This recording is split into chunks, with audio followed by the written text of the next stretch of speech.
হাম পরিস্থিতির খবর জানাতে মানিকগঞ্জ থেকে যুক্ত হচ্ছেন সহকর্মী ইউসুফ আলী।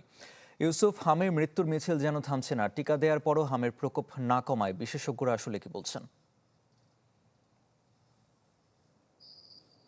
আরিফিন, আসলে সারা দেশের ন্যায় মানিকগঞ্জে কিন্তু যে হামের যে প্রাদুর্ভাব সেটি কিন্তু ছড়িয়ে পড়ছে। আমি যদি একটু চিত্র বলি, তাহলে আমি যে এই মুহূর্তে মানিকগঞ্জ ২৫১৭ যে সদর হাসপাতাল রয়েছে, সেই সদর হাসপাতাল রয়েছে। এই সদর হাসপাতালে পুরাতন ভবনের দ্বিতীয় তলায় হামের রোগীদের জন্য আলাদা ওয়ার্ড করা হয়েছে। এখানে কিন্তু আম, হামে আক্রান্ত হয়ে শিশুরা ভর্তি রয়েছে। তো মানিকগঞ্জ জেলা স্বাস্থ্য বিভাগের তথ্য অনুযায়ী গত জানুয়ারি মাস থেকে গতকাল পর্যন্ত মানিকগঞ্জে কিন্তু ৪০০ মোট ১৪ জন হামে আক্রান্ত হয়ে মানিকগঞ্জে চিকিৎসা গ্রহণ করেছেন। আর এ পর্যন্ত ২ জন শিশু কিন্তু হামে আক্রান্ত হয়ে মারা গেছেন।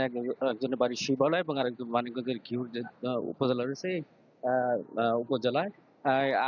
গতকালও কিন্তু এই মানিকগঞ্জের ৭টি উপজেলায় মোট ১৭ জন হামে আক্রান্ত হয়ে তারা বিভিন্ন হাসপাতালে ভর্তি হয়েছেন এবং বর্তমানে এই ৭টি উপজেলায় ৬৭ জন রোগী তারা কিন্তু এই হামে আক্রান্ত হয়ে বিভিন্ন হাসপাতালে, মানিকগঞ্জ সদর হাসপাতাল ছাড়াও মানিকগঞ্জ মেডিকেল কলেজ হাসপাতাল রয়েছে এবং মুন্নু মেডিকেল কলেজ রয়েছে, সেখানে কিন্তু ভর্তি রয়েছে। তো চিকিৎসকেরা তারা কিন্তু বলছেন যে আসলে বা টিকা দেয়া হচ্ছে, টিকা পর্যাপ্ত রয়েছে।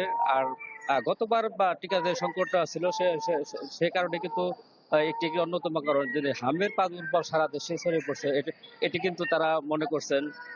আরফিন। ইউসুফ, আপনাকে ধন্যবাদ। ঢালাইয়ের সেরা প্রিমিয়ার সিমেন্ট।